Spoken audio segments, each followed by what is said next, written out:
الشيطان الرجيم. بسم الله الرحمن الرحيم. الحمد لله رب العالمين والصلاة والسلام على رسوله الكريم وعلى آله وأصحابه أجمعين. رب اشرح لي صدري ويسر لي أمري واحلل عقدة من لساني يفقهوا قولي. اللهم أخرجنا من ظلمات الوهم وأكرمنا بنور الفهم وافتح علينا بمعرفة العلم وسهل أخلاقنا بالحلم واجعلنا ممن يستمعون القول فيتبعون أحسنه. اللهم اجعل أعمالنا خالصة لوجهك ولا تجعل فيها حظا لغيرك. وصل اللهم على سيدنا ونبينا مولانا محمد وعلى آله وأصحابه أجمعين والحمد لله. السلام عليكم ورحمة الله وبركاته. How's everyone this morning? Alhamdulillah. We continue with Surah Al-Mu'minun bi-idhnillahi ta'ala. We ended on verse number 39, 38.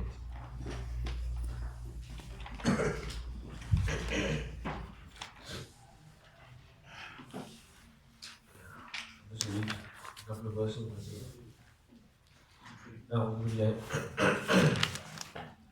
أعوذ بالله من الشيطان الرجيم. بسم الله الرحمن الرحيم.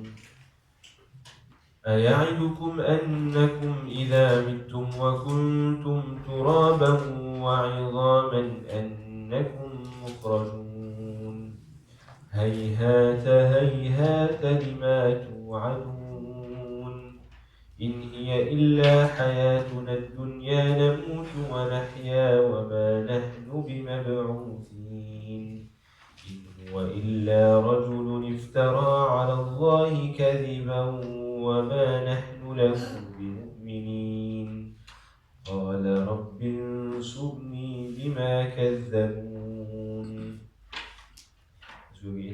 After going through the story of Nuh alayhi salam, Allah subhanahu wa ta'ala proceeded to mention the story of another Rasul,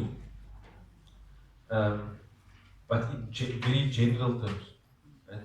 Allah subhanahu wa ta'ala didn't specify the name of that Rasul. Allah subhanahu wa ta'ala didn't specify the action that his people perpetrated. Very, very generally, Allah subhanahu wa ta'ala spoke about this, about his people. And we continue in that way. Thereafter, Allah subhanahu wa ta'ala will go to speak about Musa alayhi salam. After speaking about this people that's not named, Allah then goes to speak about Musa alayhi salam and others. The point that we were deriving from this in our last lesson is that Allah subhanahu wa ta'ala mentioned, or at least from a rhetorical perspective, when we read this, it makes us think that Allah subhanahu wa ta'ala is showing a pattern of response here and almost making this a like the generic response of people to their prophets. So what is that? Prophet comes, Prophet tells his people they must worship Allah subhanahu wa ta'ala alone. People deny him, question him, etc. And then they carry on doing what they want to until the Prophet makes dua against them, they destroy it, the next Prophet comes. Repeat. So Surah Nuh alayhi salam, same with those people. Allah subhanahu wa ta'ala says, قَالَ رَبِّ انصُرْنِي بِمَا كَذَّبُونَ. He said, Oh my Lord, unsurni, nasara yansurku, you help me, bima kadhabun, bima, because. Help me because kadhabuni, because they have belied me, they have basically disbelieved in me. Who's speaking? This is a statement of the Prophet. Right? So after having called out these people, etc., them having denied him, mocked at him, whatever. And that's another feature of the response that Allah subhanahu wa ta'ala was creating, that they attack the person instead of what the message is that they are bringing. So, he said, قَالَ رَبِّ انصُرْنِي بِمَا كَذَّبُونَ. He then makes a dua, Oh Allah, help me, for they have denied me. قال عما قليل ليصبحن نادمين. قال, he said. Who's the he there now? Allah. Because now it's a conversation between the Prophet and Allah subhanahu wa ta'ala. Right? That's what dua essentially is. So, قال هي الله سبحانه وتعالى. In response, Allah says in response, عما قليل. عما قليل. What does that mean?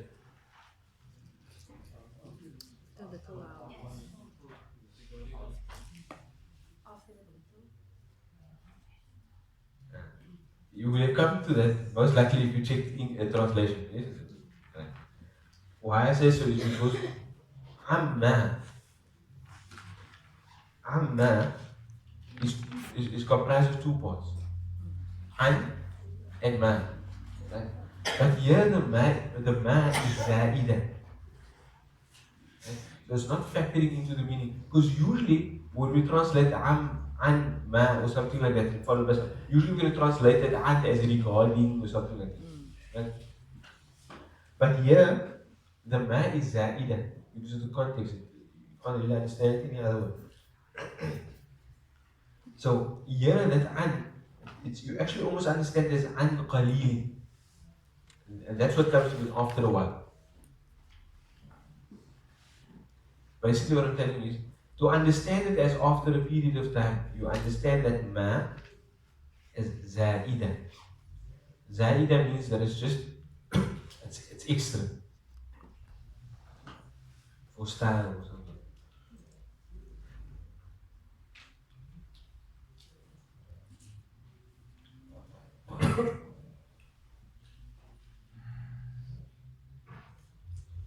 So, you understand? قال, Allah said, أما قليل, after a little bit. قليل means a little bit, so after a short period of time.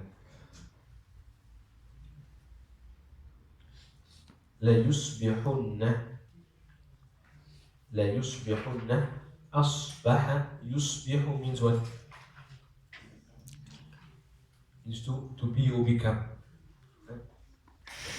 It can also mean to enter the morning. Subh. Right? It can also mean to enter the morning, but it can also mean to be or become.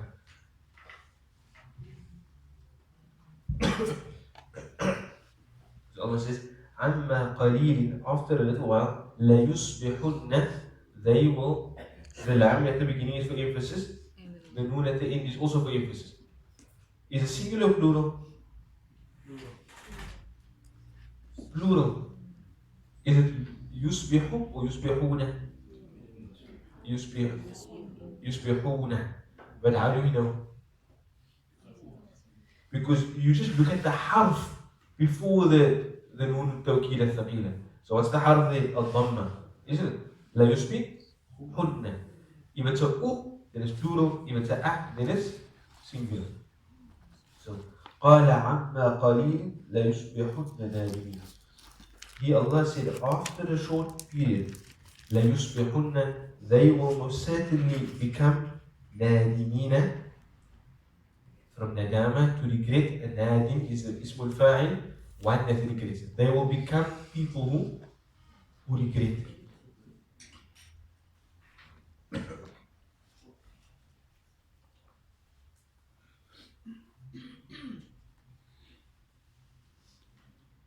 فأخذتهم الصيحة بالحق فجعلناهم غثاء فبعدا للقوم الظالمين.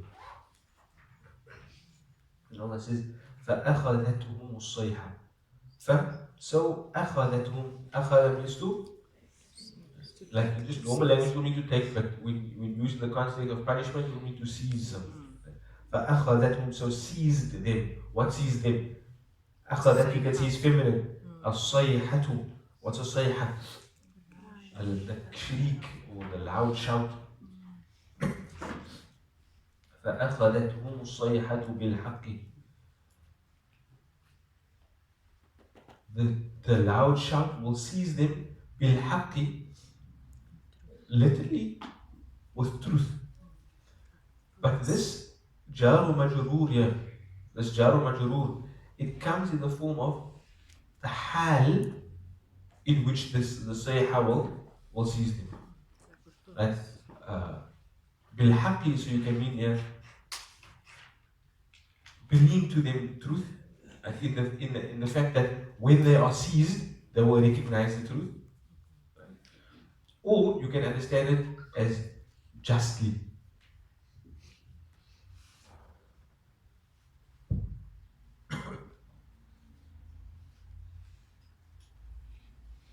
Right? We seize them into it, meaning we seize them justly. فجعلناهم غثاء so then جعلناهم we made them غثاء. What's غثاء?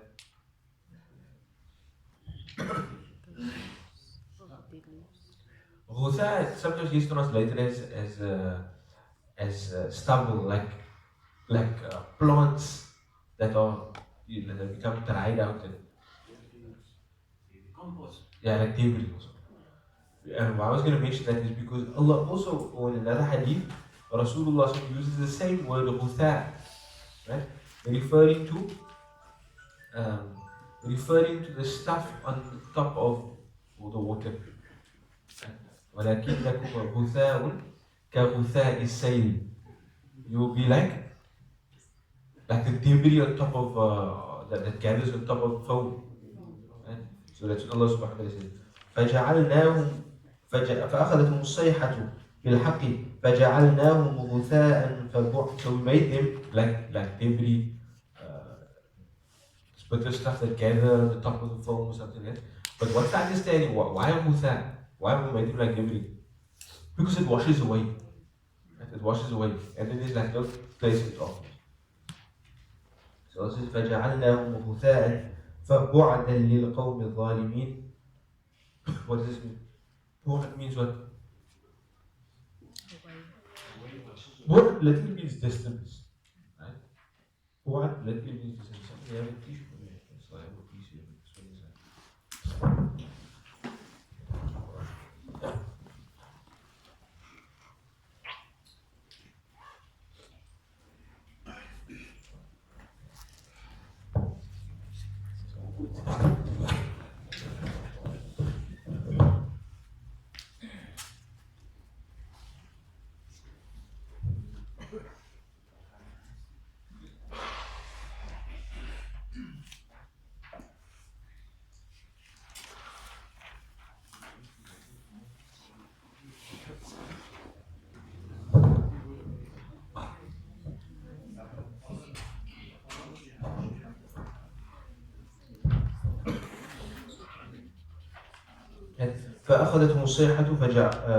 فأخذتهم الصيحة بالحق فجعلناهم غثاء. We made them into debris.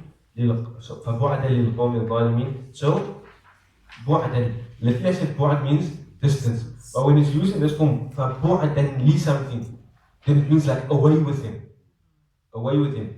And when we understand, or what we understand from Allah subhanahu wa ta'ala saying that is like distraction to them.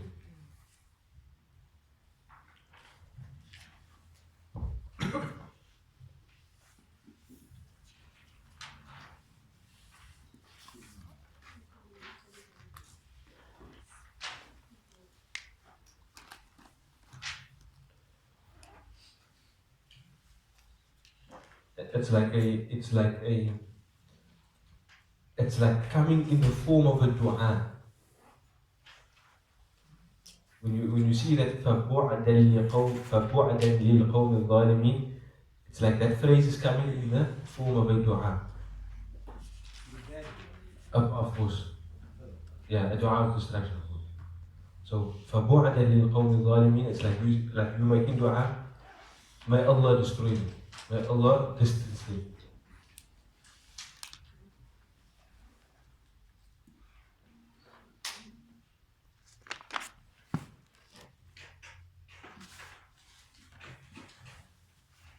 Because you may think, okay, it's a noun, isn't it?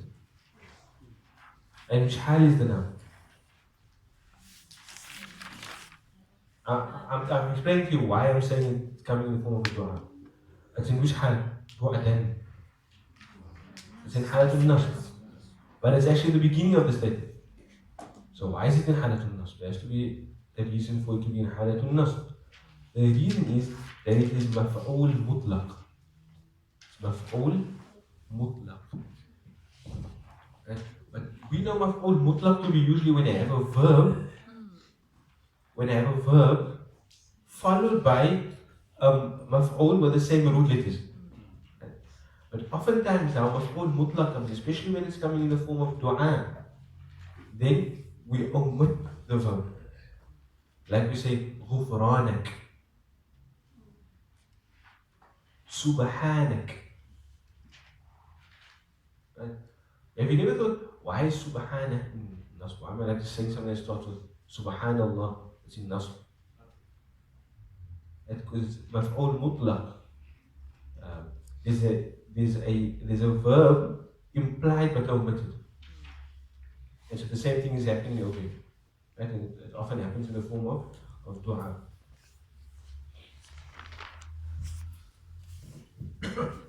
So it's like that's how we come to understand that there is a verb omitted that puts this word bu'adan in nasb and it makes it in the form of a dua.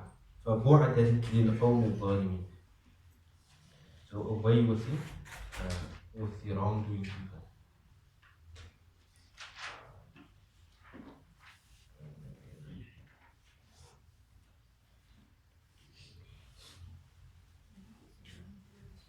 ثم أنشأنا من بعدهم قرونا آخرين. ثم then أنشأ ينشئ means to create, to produce, right? Then we created من بعدهم, after them, قرونا آخرين. قرون, plural of قرن. قرن is what? Generation. We created after them, not generations. آخرين. آخرين is the sifa for that. So it's going to be what? Other generations. We created after them other generations. Again, what I wanted to highlight in this verse is the fact that Allah says, how did the section start? You see the word آخر being used often in the section. فأرسلنا فيهم ثم أنشأنا من بعدهم.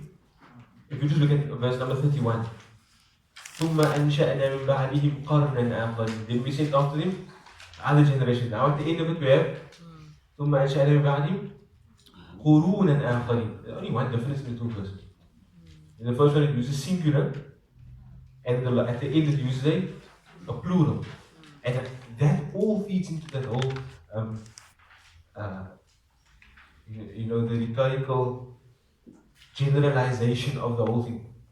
Allah says, after Nuh alayhi salam, then we sent the other messenger, or we sent the other nation, and then we sent to them their messenger, not mentioning his name, and then they did X, Y, Z, and then you made dua against them, and then they were destroyed, and then we sent the other nations. Allah doesn't say then we sent this people. He said other nations, and that all feeds into the whole generalization of the occurrence. So it's as if this was like the normal people all the time. That's what they were doing. But how does this fit into the broader surah? We were speaking about mu'minun, right? We spoke about the qualities of the mu'minun, and then we spoke about reasons why we should have iman, and then we got into the story. Despite the fact that those proofs that existed in creation, in the creation of the self, in the story of Adam alayhi salam, though they existed for all peoples, this is how people generally responded when messages alerted them to that idea of being mu'minun. Right? Instead of accepting and giving into what was logical and what was rational and what they would have known spiritually as well, instead of that they chose to deny the messages. What was the general arguments against their messages? Things that actually have nothing to do with the message. Just ad hominem attacks on the people. And that was part of the whole generalization. The messenger comes to them, tells them to believe in Allah. Instead of responding to his message, they attack him. Right? They attack him as a person, and then Allah says, and then the next one comes, does the same thing. They attack him. And then we send other generations after them.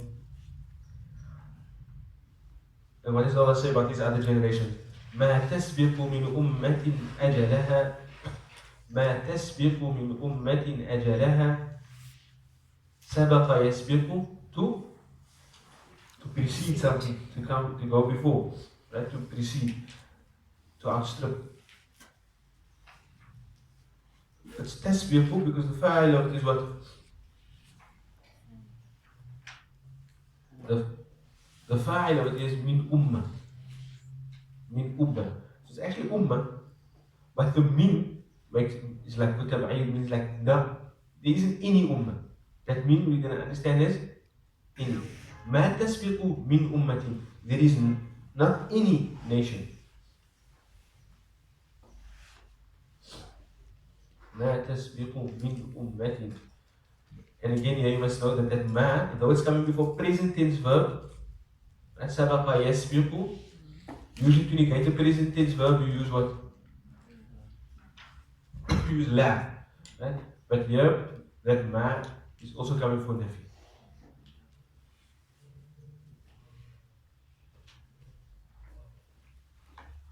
The min, just like that ma in amma, this min is also zaida, it's also extra. But it conveys the meaning of not any nation. So ma tasbiqu min ummati. There isn't a single nation, there isn't any nation that will outstrip ajalaha. Its term, its appointed time, its fixed term. وَمَا يَسْتَأْخِرُونَ. That ma is also enough, yeah? And they will not delay it. Right? The root letter, Hamza, Kha, Ra, Akhara, you know that. The second verb is on the 10th verb.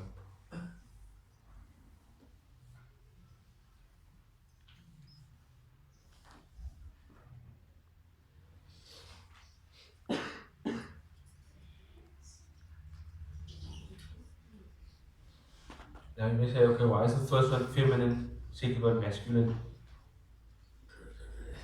Right? Tasbiqu, the feminine verb, referring to ummah. And يستأخرون is masculine verb, isn't it? And it's ma'tuf, the one is ma'tuf on the other, isn't it? ما تسبق من أمة أجلها وما يستأخرون. So يستأخرون, because the one before is ma'tuf on تسبق. What's the fa'al of يستأخرون? It's the wawul jama'. Right? But we could have had this verb also, وما تستأخر. ما تسبق من أمة أجلها وما تستأخر. To be perfectly fine, referring the fa'il being here referring back to the ummah. So scholars say here that why Allah subhanahu wa ta'ala used feminine initially and masculine afterwards is because the word ummah in form is a feminine word, but ummah is comprised of people, male and female. So the mudhakkar form of the verb is used. The mudhakkar form of the verb is used to show that they are, sentient beings. They are people of intellect comprised of male and female. Right? And when it's comprised of males and females, then the masculine form is used. So that's why we have يستأخرون. They say لمراعاة المعنى, to maintain the meaning. To maintain the meaning.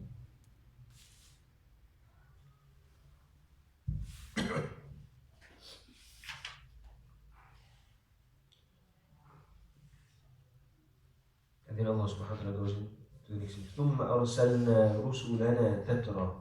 Then we sent our messengers. تترى. Tatra means what? One after the other. Right? Succession, quickly, one after the other. Tatra, one after the other.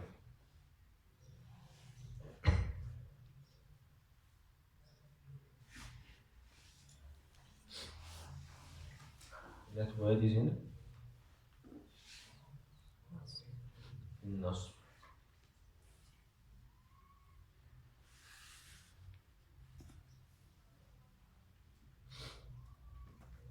كلما جاء أمة رسولها كلما جاء أمة رسولها. كلما what is كلما mean? All the time, every time. Yeah, whenever. كل means every كلما whenever. كلما جاء أمة whenever comes to a messenger. What's the فاعل here?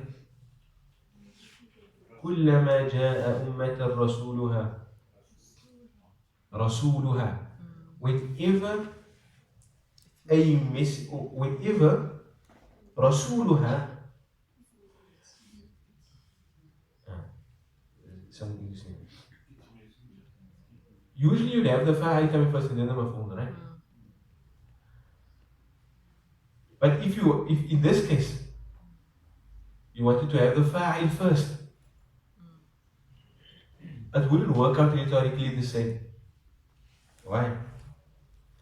Because what's the mudafun ilayhi of Rasul? What's the ha referring to? Ummah. It's referring back to the ummah. So the damir usually refers to something that comes before it. But Rasul is the plural, so as we have read, كلما جاء this is how to read it. If you wanted to make that إضافة to have read كلما جاء رسول الأمة أمة, which doesn't sound very nice, right? So instead of doing it like that, Allah subhanahu wa ta'ala brought the ummah first. And it maintains the nakara of it, like whenever basically came to any ummah, it's indefiniteness, it maintains its indefiniteness. Whenever came to any ummah, Rasuluha, its messenger, كذبوه, they denied it. فأتبعنا بعضهم بعضا. أتبع يتبع means what? Not just to follow? For the verb. To cause to follow. Right? Whenever came to a nation, its messenger. Whenever, I don't know, I'm going to translate this now.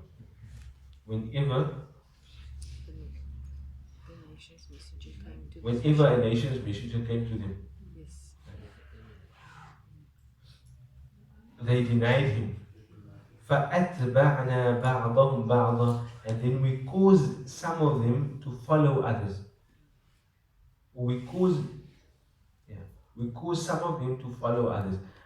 In a nice English way to translate بَعْضُكُمْ بَعْضًا, we caused them to follow one another. But literally it will be some of them to follow others. We caused them to follow one another. وَجَعَلْنَاهُمْ أَحَادِيثًا, and we made them أحاديث. أحاديث is مش حال.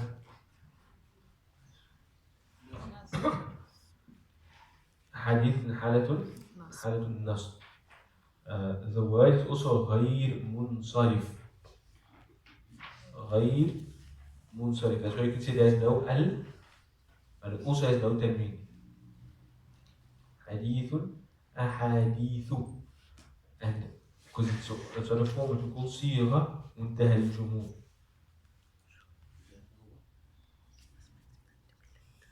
You might that might be in your Nahu book on the very first page.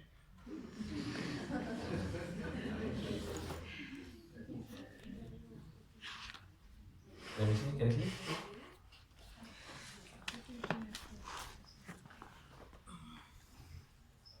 That's the very first page.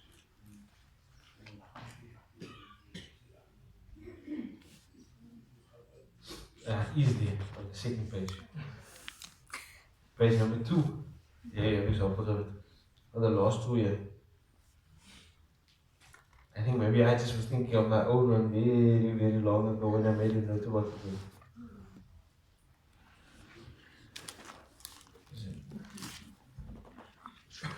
specific type of jama that is غير منصرف. That's semi-declinable. If it's definite, then it declines like a normal verb. It can get a fatha or a kasra. When it's, or like a normal noun rather, or when it's indefinite, then it is semi-declinable. It doesn't get a tanween, even though it's indefinite, nor does it get a kasra. Nor does it get a kasra. Right? وَجَعَلْنَاهُمْ أَحَادِيثَ, and we made them. Ahadith is the plural of hadithu. What's a hadith? You can say speech, a narration, something like that. But hadatha, the root hadatha, what does that mean? What does it mean? Now you think of hadath akbar and hadath asghar. Hadatha just means to occur, to happen. The hadith is when you speak about something that happened. Right? And I mean, it's very. When we say something is a hadith of Rasulullah, what we're saying, you are telling us something either that he said or did or approved of. You are narrating some event. Right? You're narrating some event. So that's the meaning of these, the word ahadith. They were like almost events that happened that people could speak about afterwards. Right? And that's what I mean if we translate it as they became narrations or tales, if you want. Right? There were events that happened that people could later speak about. Why? To take lesson from, obviously. Right? A haditha is what? An occurrence, an event. Yeah. Sometimes it can also mean like an accident or something like that. Something that happens there. But the root is the same, hadatha. The one we usually know to narrate something is not actually hadatha, it's haddatha, second verb. When I say somebody narrated a hadith, then I'll say haddathahu so and so. So the second verb. Right? But hadatha just needs to happen to occur. The haditha. So فَجَعَلْنَاهُمْ أَحَادِيثَ, we made them events that could be, the story could be told. فَبُعْدًا لِقَوْمٍ لَا يُؤْمِنُونَ. We have the same construction before, right? So away with قَوْمٍ, a people, لَا يُؤْمِنُونَ, who do not believe. Now there is a slight difference here between this one here. The previous one said ظالمين, this one said لا يؤمنون, right? But there's another difference. The previous one said فَبُعْدًا لِلْقَوْمِ, isn't it? And this one is لِقَوْمٍ. So the difference there, the difference is the one is definite, the one is indefinite. And why would that be?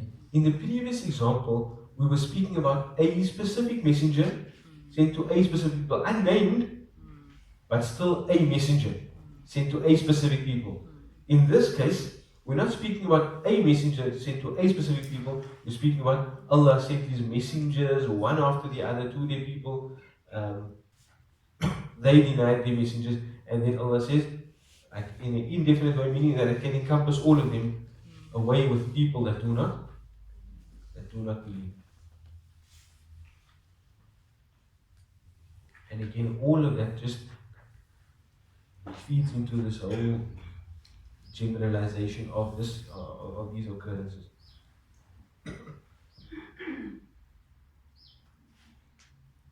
And then Allah goes again into Musa alayhi salam.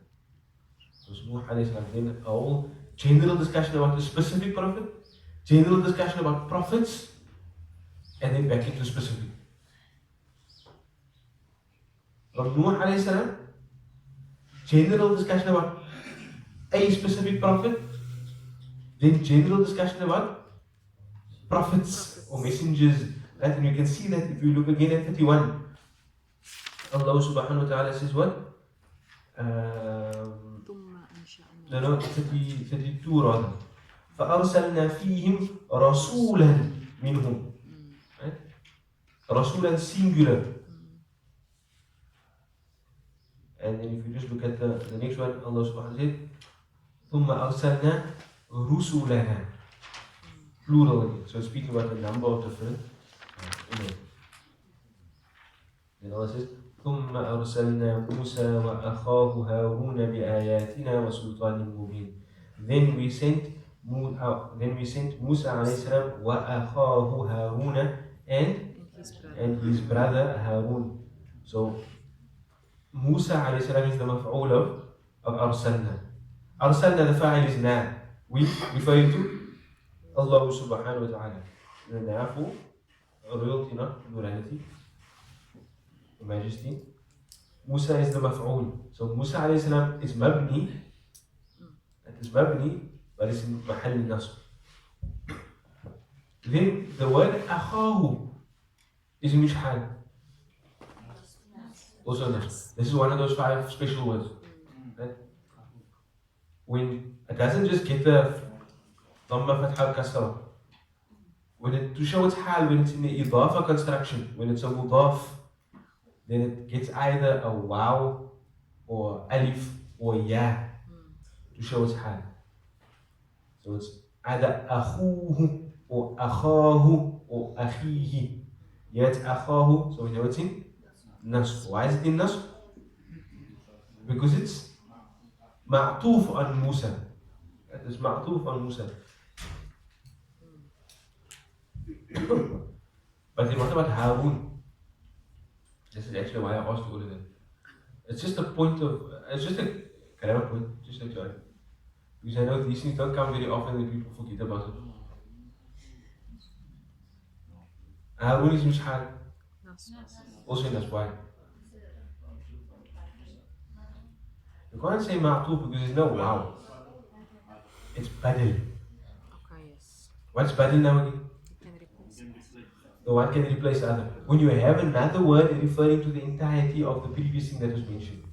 Right? So if I refer to a thing and then I refer to this very same thing by another name, then that's badal. So when I said, my son Muhammad Yahya, then Muhammad Yahya is my son. I could have left out my son, or I could have left out Muhammad Yahya. That would have still had the same meaning in reality. Yes, I put it there for a reason. It's not like I don't put it there for a reason. It gives extra explanation. But had I left out one or the other, the sentence would have still meant the same thing. That's what badal is. Right? And the one is a complete replacement for the other.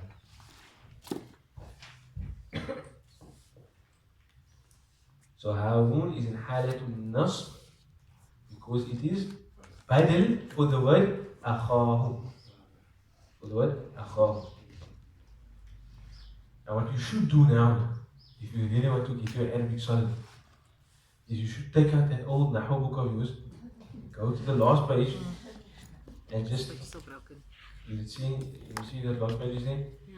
It's so good. Yo, it's bad. Go to this last page, and then you go to that last column there over there where it says tawabi', and you look where it says badal.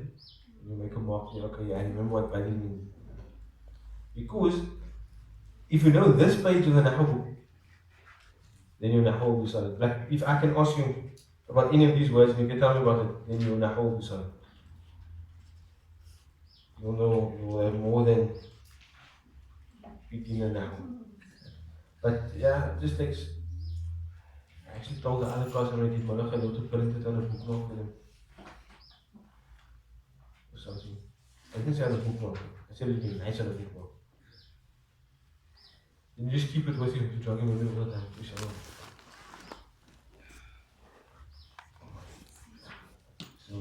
So if you see there, we have there's 4 blocks over there, right? The one block is. What does the first one say? Asbab al-Rafa. Causes of a word being in Rafa. Oh, yes. Then the cause of a word being in Nasb. The cause of a word being in Jar. And then the last one says Tawabi. Followers. Which means basically, it doesn't, when a word fulfills that function in a sentence, it doesn't have a specific hal. It takes the hal of whichever word is connected to. Like a sifa, it doesn't have a specific, I can have a sifa for the word that's in jar, then the sifa will be jar also. Right? So sifa will be one, or sifa is listed there as na'at. Yes. Right? Tawkid. And then tawkid, when I want to emphasize something, but I'm not going to tawkid, but badal is also one of them. Right? So if you want to, you can just add that in. Allah subhanahu wa ta'ala says, ثم أرسلنا موسى وأخاه هارون بآياتنا وسلطان مبين. We sent Musa alayhi salam and his brother Harun alayhi salam بآياتنا with our signs وسلطان مبين and with clear authority. With clear authority. So Allah subhanahu wa ta'ala mentions in relation to Musa alayhi salam specifically that we sent him بسلطان مبين. Sultan, I mean, that's a word that we know. Because in English we also say sultan. So what do you think of when you think of a sultan? A ruler, somebody who has power. But here we have Musa alayhi salam. Musa alayhi salam was actually outcast from his society for killing somebody. Right? And then Allah subhanahu wa ta'ala sent him back to the very person that wanted to kill him, which is Fir'aun. Right? Fir'aun had to exact retribution upon him and actually kill him. Allah subhanahu wa ta'ala sent him back to him. But then Allah says about him, we sent him with our signs and we sent him with authority. Right? We sent him with clear authority. What is the authority that he had? Not necessarily authority over the people, which is what Fir'aun enjoyed. But the authority to speak on behalf of Allah subhanahu wa ta'ala. The authority to speak on behalf of Allah. So how does that authority become clear? Because of the fact that he presents miracles. Precisely. Because of the fact that he presents miracles, it is a sign of clarity to the people that this person now can speak on behalf of Allah subhanahu wa ta'ala. ثم أرسلنا موسى وأخاه هارون بآياتنا وسلطان مبين إلى فرعون وملئه. To who did we send him? This why I'm saying that is because this verse is connected to the previous verse. أرسلنا موسى وأخاه هارون إلى فرعون. إلى فرعون. The بآياتنا وسلطان مبين is extra information. Right? We sent him إلى فرعون, to فرعون وملئه, and to his chieftains or his the leaders. فاستكبروا وكانوا قوما عالين. فاستكبروا. So they displayed arrogance, pride. وكانوا قوما عالين, and they were قوما, a people that were عالين. Allah subhanahu wa ta'ala is not actually describing a reality. Ala means to be high or lofty. Like, here Allah subhanahu wa ta'ala used the word alina to mean that they were haughty. Right? They were haughty. They thought themselves above others. They thought themselves above others.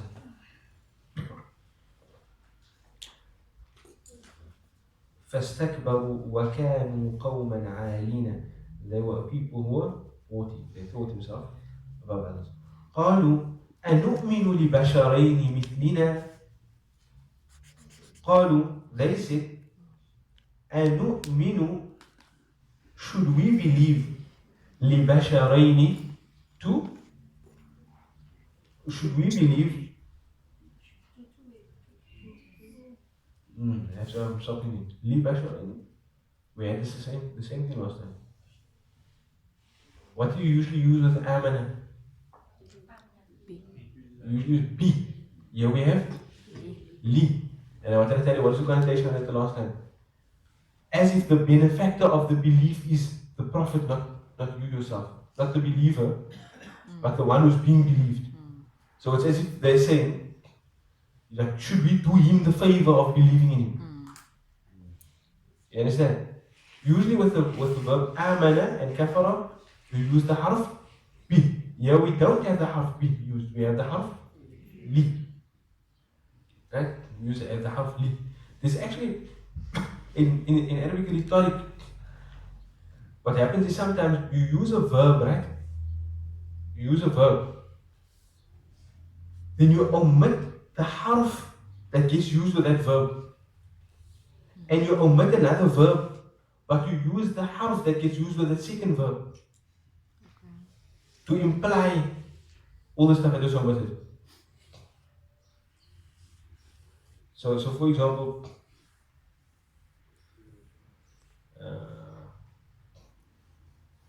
I don't know, it's not good enough. But basically, li is not the harf that's usually used with amanat. It can be used, but it almost, because of the fact that Allah always uses it with be, except at certain places where people are like actually not doing the believing, it conveys the fact that they are expressing the fact that must I believe for him, like to benefit him, whereas the real benefactor of belief is the believer himself.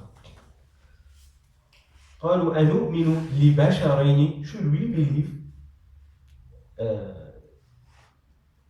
Usually when we translate, if the be is there, we don't translate the be. Should we believe two men? Obviously that kind of papers over the benefit of the different harf. What am I going to translate this?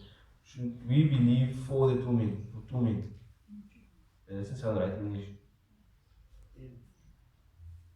But if I translate in it, completely papers over the lamp, you know what it means, right?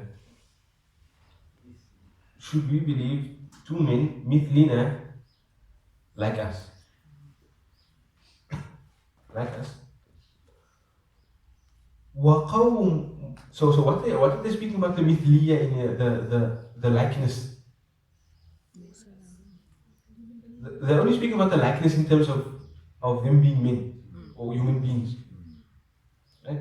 Whenever you have a comparison in Arabic, right, then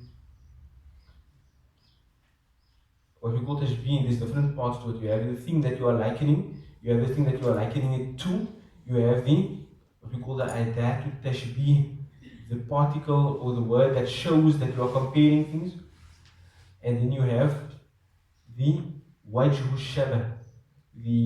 What that means is the aspect of similitude between the two things.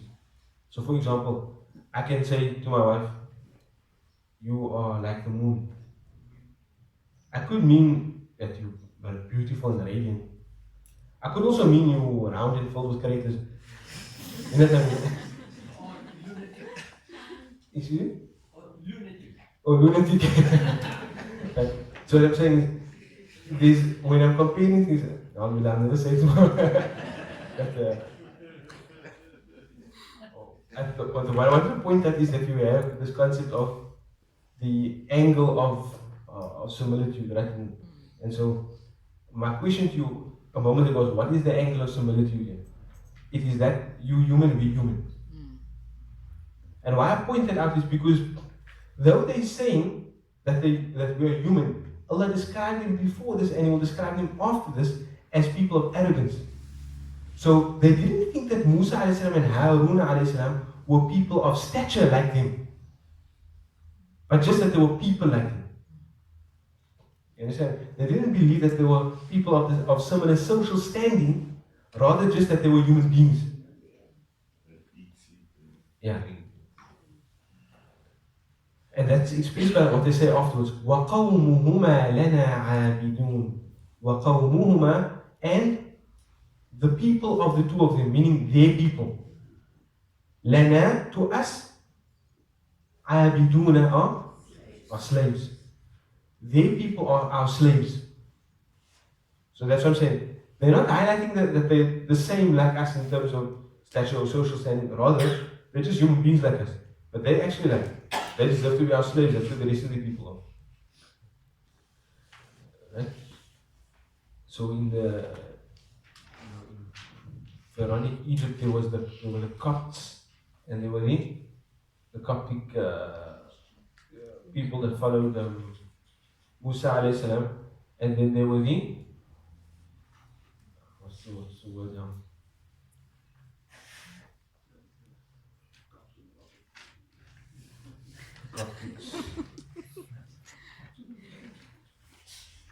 The people of Fir'aun, I forget the name. people of Fir'aun, let's just go with that for now. But they were two distinct people, and like the Copts were the ones who they took as their slaves, and Musa alayhi salam saved those people. قالوا أنؤمن لبشرين مثلنا وقومهما لنا عابدون.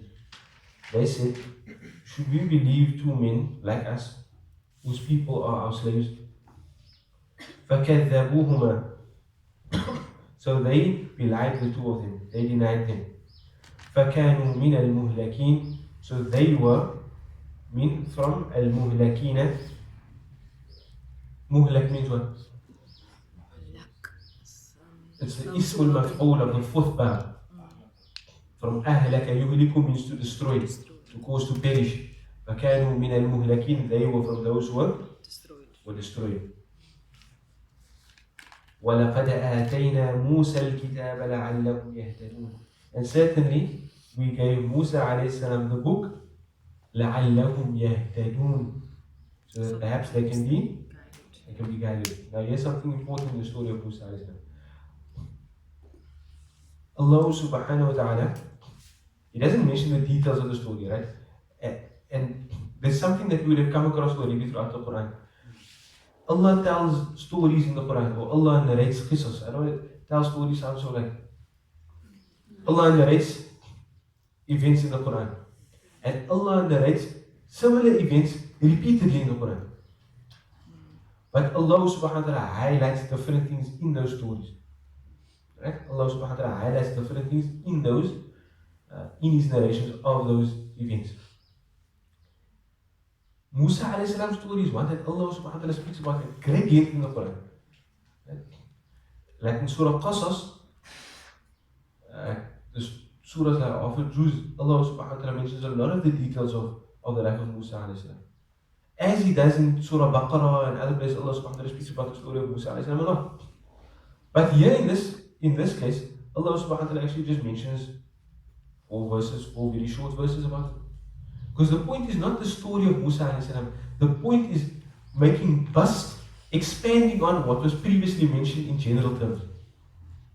Right? This is how a messenger was sent, this is what would happen, these are messengers were sent, this is how things would happen. Here's an example for you. Musa alayhi salam. And here's another example for you. Right? So they were destroyed. But Allah subhanahu wa ta'ala shows us something here, that at the end of the story Allah mentions, وَلَقَدْ آتَيْنَا مُوسَى الْكِتَابَ لَعَلَّهُمْ يَهْتَدُونَ. Now the kitab has nothing to do with their ingratitude or the fact that they were destroyed. But what it does is that Allah subhanahu wa ta'ala shows that the whole purpose of them being saved, the whole purpose of all the miracles that Musa alayhi salam experienced was on account of the hidayah of the people. Allah didn't let all of this happen so that they could be saved. Allah allowed them to be saved so that they could be guided. What I'm saying is, the end product is not to live. Or rather, the desired outcome is not to live. The desired outcome is to live with guidance. Is to live with guidance. That's why Allah subhanahu wa ta'ala ends the story by saying, وَلَقَدْ آتَيْنَا مُوسَى الْكِتَابَ لَعَلَّهُمْ يَهْتَدُونَ وَجَعَلْنَا ابْنَ مَرْيَمَ. Now Allah goes into the next story. وَجَعَلْنَا ابْنَ مَرْيَمَ وَأُمَّهُ. And we made the son of Maryam alayhi salam, وَأُمَّهُ, and his mother, آيَةً, we made them a sign. We made them a sign. Who? Isa alayhi salam and Maryam alayhi salam. Isa alayhi salam and Maryam alayhi salam. We made them a sign. Allah subhanahu wa ta'ala could have said we made them signs. Right? But what this highlights is the fact that combined together they were a sign. وَجَعَلْنَا ابْنَ مَرْيَمَ وَأُمَّهُ آيَةً. And we made the son of Maryam alayhi salam and his mother. So it's like as if Allah subhanahu wa ta'ala attributes the one to the other and the other one to the first. Allah could have said we made Isa and his mother. Allah could have said we made Maryam and her son. But instead Allah subhanahu wa ta'ala showed the bonds on both sides. Ibn Maryam, who's the mudaf? The Ibn. And in the next one, and who's the mudaf ilayh? The mother. In the next one, who's the mudaf? The mother. Who's the mudaf ilayh? The son. Right? So it almost shows that possessive relationship going both ways. And you may think rhetorically why. I'm saying what it does is it shows a strong relationship from both sides. وَجَعَلْنَا ابْنَ مَرْيَمَ وَأُمَّهُ آيَةً وَآوَيْنَاهُمَا إِلَى رَبْوَةٍ ذَاتِ قَرَارٍ وَمَعِينٍ. Awa yu'wi means to give somebody a resort, a place to stay, shelter. So Allah says, وَآوَيْنَا. The verb is awa yu'wi on the fourth verb. The root letters are Hamza, Waw, Ya. Hamza, Waw, Ya. Awa is on the fourth verb to give somebody shelter. Awa yu'wi. When I say awa, that doesn't still sound like fourth verb, but if you say a'wa, a'waya, af'ala. But we know when there's a weak letter in, we just change it to alif, so it becomes a'wa. And because we don't like to say the sound, it becomes awa. You give some shelter. So awayna, we gave shelter, huma, to the two of them, ila rabwa. We gave them a resort to a rabwa. Rabwa means like a little hill. ذات قرار. That is a sifa for the rabwa. That. There is in Arabic a word that. But here this is just the feminine form of that.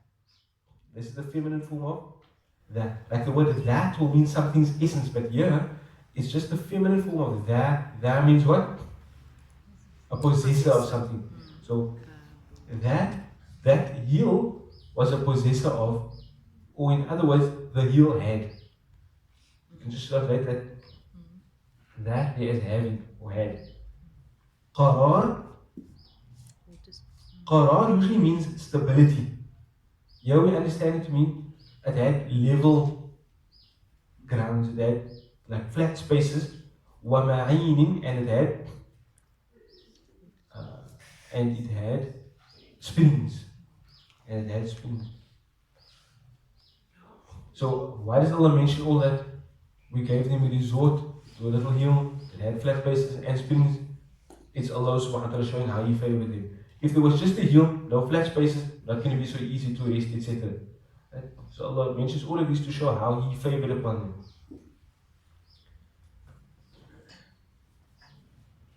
يا أيها الرسل كلوا من الطيبات واعملوا صالحا إني بما تعملون عليم. Allah doesn't go into the story of Isa alayhi salam. Allah doesn't go into the story of Isa alayhi salam. But what we to understand, Allah just alludes to it. There's just that one verse. Right? But what we to understand is that a similar thing happened with Isa alayhi salam. So it's like Allah just telling you, and think about Isa alayhi salam as well. إن هذه أمتكم يا أيها الرسل, O messengers, كلوا من الطيبات, eat of that which is wholesome, طيب, which is wholesome, good. وَاعْمَلُوا صَالِحًا, and do deeds that are righteous. Salih, we know to mean righteous, but salih also means to be appropriate. Right? Appropriate. And the appropriateness of actions is what makes them righteous. Because I can do an act that is seemingly, in the box of righteous actions, but if I do it at an inappropriate time, that thing can become not righteous. For example, I want to point out to somebody that they're doing something wrong, maybe I need to give them nasiha. So now, giving nasiha is a righteous action. So what I do is, in front of the whole class, I start telling them, oh, though the action may have been something that I deemed to be righteous, but because I didn't do it in an appropriate way, it actually ends up being a bad action. It's humiliating for the person who said it. Right? So when we speak about a'mal salihah, we speak about actions that are good and pious, yes, but also appropriate. Also appropriate. So for example, I have responsibilities as a man. I have to make nafaqah of my wife and my family, for example. I can't go stand make salah all day. That's not salih. It's not salih for me to do that. Because it's not appropriate. Right? So for an act to be salih, it must be righteous, yes, but it must also be appropriate. It must be something that we understand to be acts of worship, but must also be appropriate. And in fact, any act can potentially be a amal salih if it's an appropriate action done with a good intention. And every action can potentially be min a'mal salih. وَأَعْمَالُ صَالِحَةً إِنِّي بِمَا تَعْمَلُونَ عَلِيمٌ. Certainly I am all knowing of what you do. Who's Allah directing this to? Allah is directing this to the messengers. Allah is saying, oh people. Allah said, Ya ayyuha rusul. Oh messengers do this. So, what's the lesson for us to derive from it? I said it's directed to the messengers, but what's the lesson for us from it? That Allah subhanahu wa ta'ala also makes tasliyatun Nabi sallallahu alayhi wa sallam, right? Consolation of Rasul. Oh messengers, it's not your responsibility that people must accept the message. It's not your responsibility to change circumstance. It's your responsibility to convey the message. Do whatever you can. Do appropriate actions in relation to your people. And that's your responsibility to Allah. So that's directed at the messengers because they're the primary carriers and conveyors of revelation. But the lesson for us is the lesson for us is that as people who are in the final ummah, who will not have successive messengers coming to us, it becomes our responsibility to convey that to people. Right? So what's our attitude in conveying? We act appropriately with people. And we live wholesome lives. It seems strange that Allah subhanahu wa ta'ala will mention the in relation to Allah not talking about the livelihood of prophets or anything. But Allah tells them, before saying i'malu salihan, Allah says, Kulu min at-tayyibat. Kulu min at-tayyibat. Kulu min at-tayyibat. What's that got to do with anything? We're talking about how people deny the prophets. Allah is telling them, oh messengers, eat wholesome food. Meaning, don't cut yourself up about stuff that you don't have control over. Carry on living and live a wholesome life. And then over and above that, you do appropriate actions. And Allah subhanahu wa ta'ala is all aware of what you do.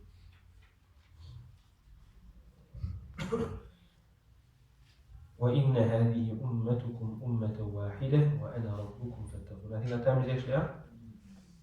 So we'll pause over there and then we'll continue that next week. The following week, inshallah. I think we're off next week. جزاكم الله خير وأشكركم. الحمد لله رب العالمين. السلام عليكم ورحمة الله وبركاته.